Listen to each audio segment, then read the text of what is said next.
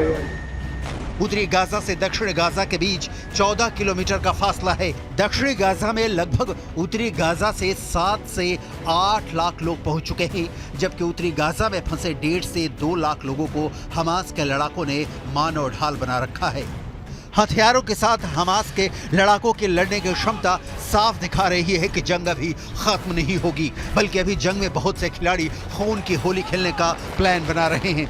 अब देखना होगा हमास और हिजबुल्लाह जब दो तरफ से डबल अटैक इजराइल पर करेंगे, तब कैसे इजरायली सेना हमास और हिजबुल्लाह का सामना करेगी।